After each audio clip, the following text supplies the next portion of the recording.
Halo, selamat datang kembali. Hari ini kita punya satu topik yang kelihatannya sepele ya, tapi sebenarnya ini fondasi dari semua strategi bisnis. Penting banget ini. Penting banget, yaitu cara nentuin pelanggan ideal.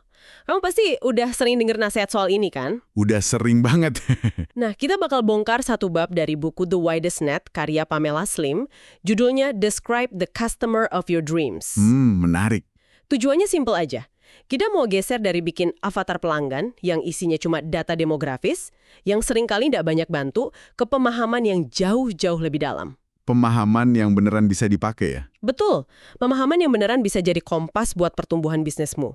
Pernah nggak sih kamu merasa, aduh buntu pas disuruh mikirin, kira-kira pelanggan idealku pakai parfum merek apa ya? Iya, atau mobilnya apa gitu kan? Itu dia. Rasanya konyol dan nggak relevan kan? Nah, sumber kita hari ini menawarkan cara pandang yang jauh lebih tajam dan lebih masuk akal. Siap? Siap. Oke, kita mulai bedah.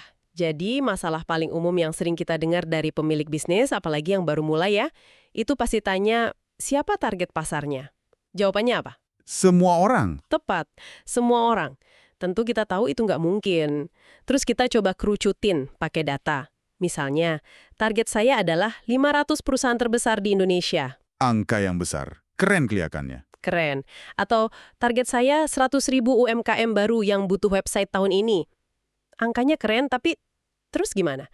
Angka sebesar itu nggak bisa bantu kita nemuin satu orang pun buat diajak ngobrol. Nah, ini dia intinya. Angka-angka besar itu abstrak. Nggak bisa dieksekusi. Sama sekali. Karena buntu dengan data makro itu, muncullah solusi populer.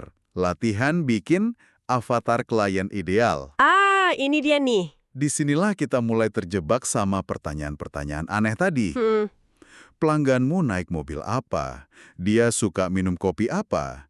Celananya dari bahan linen organik atau bukan? hahaha. Sejujurnya, ya kita nggak tahu jawabannya.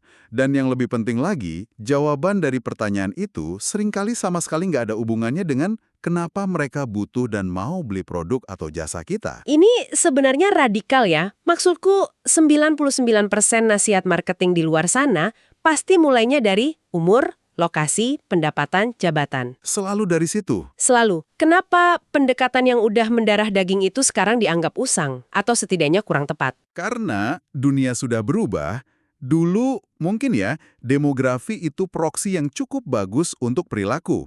Orang-orang di kelompok usia dan pendapatan yang sama cenderung punya minat dan kebutuhan yang mirip. Oke, masuk akal. Sekarang, dengan internet, akses informasi tanpa batas, dan fragmentasi budaya, demografi jadi indikator yang sangat lemah. Contohnya gimana tuh? Seorang CEO berumur 50 tahun bisa punya minat yang sama dengan mahasiswa 20 tahun di bidang tertentu. Makanya, buku ini ngenalin pendekatan dari Susan Bayer di Audience Audit. Susan Bayer. Oke, dia bilang, lupakan demografi sebagai titik awal. Fokuslah pada, nah ini kuncinya, masalah, kekhawatiran, dan sikap audiens. Wow. Ini pergeseran fundamental yang mengubah segalanya. Bukan siapa mereka secara data, tapi apa yang mereka rasakan dan butuhkan. Oke, biar lebih bayang nih, di buku ini ada cerita nyata yang bagus banget. Ingat Carly Cunningham dari bab-bab awal? Nah, ya yang punya big bold brand. Betul. Bisnis brandingnya lagi coba bangkit, tapi dia pusing banget jelasin siapa pelanggan idealnya. Dia tahu kliennya bukan dari industri tertentu, bukan gender tertentu, bukan juga dari lokasi tertentu. Jadi bingung ya, mau ngomong apa ke calon klien? Persis. Dia cuma tahu pendekatannya beda dari agensi lain, tapi ya itu bingung cara ngomonginnya gimana. Dan solusi yang dia temukan bersama Susan Bayer itu menarik sekali. Gimana tuh? Mereka berhenti total mikirin demografi. Sebaliknya, mereka mulai menggali pola dari klien-klien terbaik yang pernah Carly tangani. Oke, jadi lihat ke belakang ya. Ya, apa sih keluhan mereka pas pertama kali datang? Ternyata polanya kelihatan jelas. Mereka datang dengan masalah seperti pemasaran kami nggak efektif. Umum banget itu. Atau merek kami rasanya hambar dan nggak diingat orang. Atau tim internal kami nggak kompak. Semua jalan sendiri-sendiri. Tunggu-tunggu, jadi semua masalah pemasaran yang kelihatan di permukaan itu cuma gejala? Nah, Ini mengubah cara pandang ya. Saya kira masalahnya ya di iklannya yang jelek atau targetnya yang salah. Ternyata akarnya lebih dalam dari itu. tepat sekali. Itu momen ahanya. Mereka sadar kalau semua keluhan itu, pemasaran gagal, merek lemah, tim nggak solid, hanyalah gejala. Gejala dari apa? Gejala dari satu masalah inti yang lebih fundamental. Organisasi mereka kurang jelas soal keyakinan dan strategi inti. Mereka nggak benar-benar tahu siapa diri mereka, apa yang mereka perjuangkan, dan kemana arah tujuan mereka. Mereka butuh fondasi, bukan cuma cat baru. Saya paham. Jadi karena akarnya nggak beres, semua cabang dan daunnya jadi ikut layu. Dengan pemahaman ini, apa yang Carly lakukan? Dengan pencerahan itu, Carly akhirnya bisa merumuskan metodenya. Dia sebut Surefire Method. Keren namanya. Dari sini, dia bisa mendefinisikan ulang pelanggan idealnya dengan sangat tajam.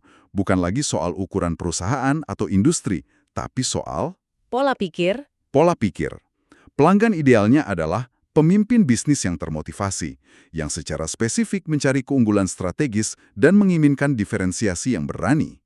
Boleh kasih gambaran sedikit nggak metode ini isinya kira-kira seperti apa? Apakah ini serangkaian workshop atau kuesioner? Biar kita bisa kebayang prosesnya. Tentu, tanpa membocorkan rahasia dapurnya ya, Surefire Method itu pada dasarnya sebuah proses terstruktur, gabungan workshop dan konsultasi, Oke. yang memaksa para pemimpin untuk menjawab pertanyaan-pertanyaan fundamental tentang bisnis mereka. Kenapa kita ada? Apa nilai yang tidak bisa ditawar? Apa janji kita kepada pelanggan? Pertanyaan yang berat ya. Berat, tapi penting. Proses ini membantu mereka membangun kejelasan dari dalam. Hasilnya luar biasa. Deskripsi pelanggan ideal yang baru itu bekerja seperti filter magnetis. Maksudnya? Prospek yang cuma mau logo baru atau brosur cantik jadi mental sendiri. Sementara pemimpin yang benar-benar siap untuk melakukan pekerjaan rumah yang mendalam justru jadi sangat tertarik. Keren banget. Jadi, deskripsi yang tepat itu bukan cuma buat materi marketing, tapi juga jadi alat penyaring otomatis. Nah, pertanyaannya, bagaimana kita dan kamu yang lagi dengerin bisa menerapkan pola pikir ini? Nah, ini yang penting. Di buku ini ada 4 langkah praktis dari proses audience audit yang bisa langsung kamu coba. Betul. Langkah pertama, dan ini yang paling krusial adalah definisikan pelanggan berdasarkan masalah, tantangan, atau aspirasi mereka. Oke, Lupakan dulu umur, jabatan, atau lokasi. Coba tanyakan ini.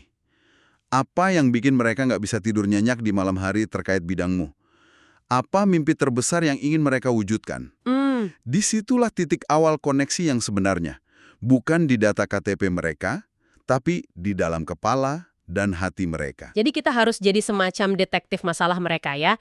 Mencari tahu rasa sakit atau impian terpendamnya, oke, masuk akal. Lanjut ke langkah kedua, tambahkan informasi demografis jika relevan. Nah, Loh, tunggu dulu. Tadi katanya demografi itu titik awal yang salah. Kok sekarang dipakai lagi? Gimana nih? pertanyaan bagus. Kuncinya ada di frasa jika relevan dan urutannya. Oke, Demografi di sini bukan lagi fondasi, tapi dinding atau catnya.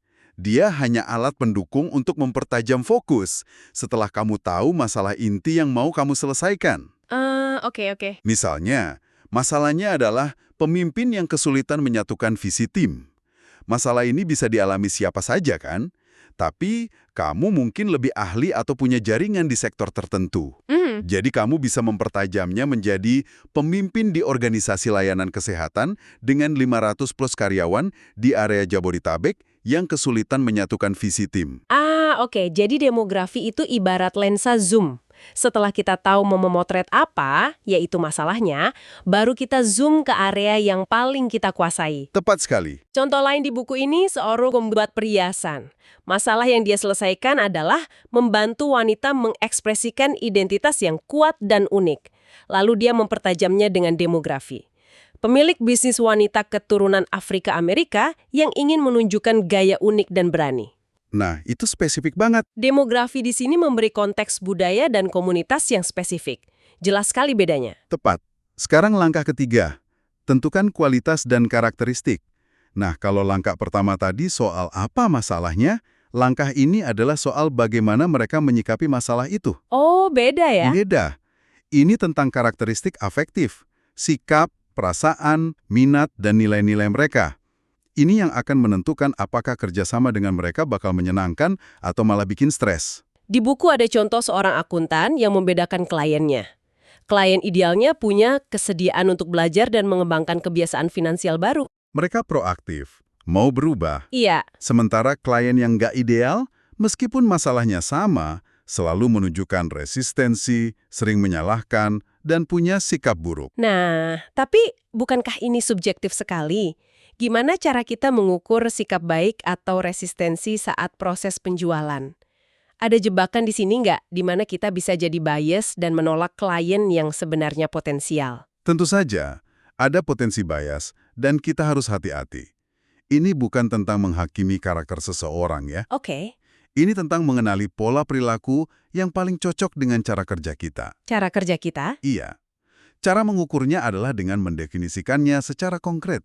Misalnya, kesediaan belajar bisa diukur dari apakah mereka datang ke meeting dengan persiapan, apakah mereka mengajukan pertanyaan yang mendalam, Bukan cuma pertanyaan permukaan ya? betul, apakah mereka menindaklanjuti saran yang kita berikan.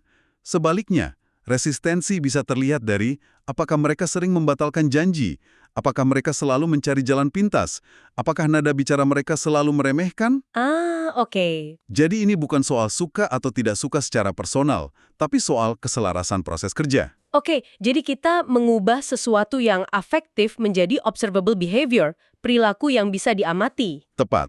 Ini penting banget buat kamu. Coba pikirin klien terbaik yang pernah kamu punya. Perilaku spesifik apa yang mereka tunjukkan? Apakah mereka komunikatif, tepat waktu, menghargai proses? Itulah kualitas yang perlu kamu tulis dan cari di klien-klien berikutnya. Dan itu membawa kita ke langkah keempat, sebuah alat yang sangat praktis. Bangun matriks keputusan untung-rugi atau win-loss decision matrix. Ini pada dasarnya kerangka kerja sederhana dengan 4 kotak untuk kamu isi sebelum bertemu calon klien. Tujuannya adalah untuk mempersiapkan diri dan memastikan kecocokan dari kedua belah pihak. Matriks ini kedengarannya ampuh ya. Coba kita bedah satu-satu. Apa sih yang harus kita pikirkan buat ngisi tiap kotaknya? Oke, bayangkan 4 kotak. Kotak pertama di kiri atas adalah apa yang akan mereka sukai dari kita. Kekuatan kita ya. Betul, ini tentang kekuatanmu. Bisa jadi keahlian spesifik, harga yang kompetitif, proses kerja yang unik, atau mungkin kepribadian timmu. Kamu harus tahu jelas apa daya jual utamamu di mata mereka. Oke, kotak kedua. Kotak kedua, kanan atas. Apa yang kita sukai dari mereka? Nah, ini isinya adalah kualitas dan karakteristik dari langkah ketiga tadi. Klien ideal yang kooperatif, menghargai keahlian, punya visi besar, dan sebagainya. Oke, jadi 2 kotak atas itu isinya hal-hal positif soal keselarasan. Bagaimana dengan 2 kotak di bawah? 2 kotak bawah ini untuk antisipasi masalah. Ah, persiapan. Betul. Kotak ketiga, kiri bawah. Apa yang mungkin membuat mereka khawatir tentang kita? Kita harus jujur di sini. Mungkin harga kita lebih mahal dari kompetitor. Mungkin portofolio kita belum banyak di industri mereka. Atau mungkin proses kita lebih lama. Bisa jadi. Mengetahui ini di awal, membuat kita bisa menyiapkan jawaban dan argumen untuk menenangkan kekhawatiran mereka secara proaktif. Siap sedia ya? Dan kotak terakhir, yang paling penting, kanan bawah. Apa yang membuat kita ragu untuk bekerja dengan mereka? Oh, Ini adalah red flags atau tanda bahaya buat kita. Sesuatu yang tidak bisa mereka perbaiki dan tidak bisa kita toleransi. contohnya sudah sering nawar harga dengan cara yang kurang sopan. Hmm, Dan terus-menerus membandingkan dengan vendor lain yang lebih murah. Seharusnya itu sudah jadi red flag buat saya. Dan benar saja, di tengah jalan proyeknya jadi alot banget karena setiap detail kecil selalu dipermasalahkan dari segi biaya. nah, itu dia. Kotak ini semacam izin untuk bilang tidak ya? Tepat. Alat ini memaksa kita untuk jujur dan strategis. Ini mengubah percakapan penjualan dari sekedar berusaha mendapatkan klien menjadi mencari kecocokan terbaik. Benar juga. Ini menghemat banyak sekali waktu dan energi. Karena kita jadi bisa fokus pada orang-orang yang benar-benar bisa kita bantu secara maksimal dan yang akan paling menghargai nilai yang kita tawarkan. Jadi kalau kita tarik benang merahnya, apa arti dari semua ini?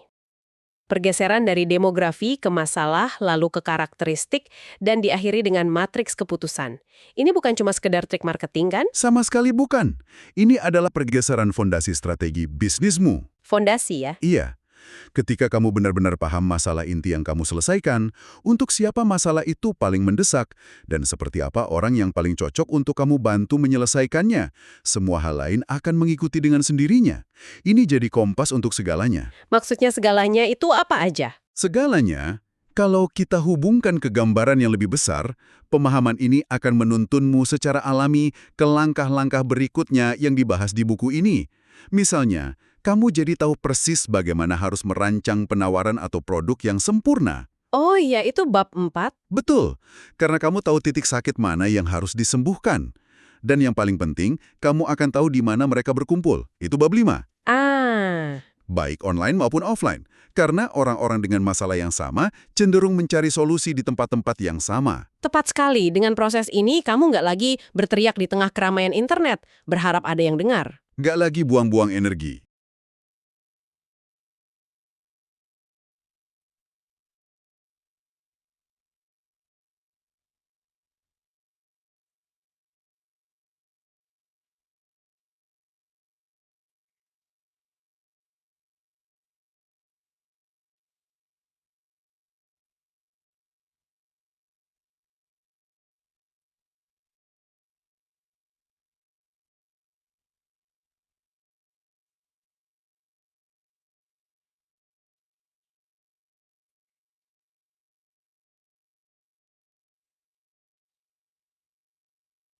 Kamu mulai bisa berjalan dengan tenang ke tempat di mana ribuan pelanggan idealmu sudah menunggu, dan kamu bisa memulai percakapan yang relevan dengan mereka.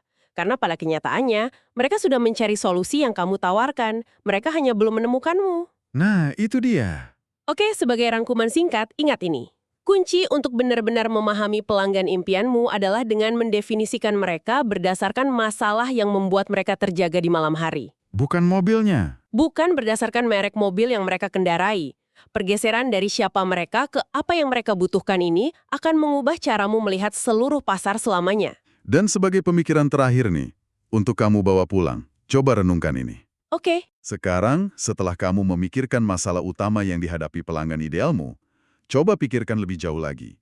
Masalah apa yang mereka miliki yang berdekatan atau menjadi konsekuensi dari masalah utama itu, tapi belum ada orang lain yang membicarakannya. masalah sekunder ya. Betul, menjelajahi area abu-abu itu, masalah sekunder atau tersier yang sering diabaikan, bisa jadi merupakan peluang terbesar dan diferensiasi bisnismu yang berikutnya.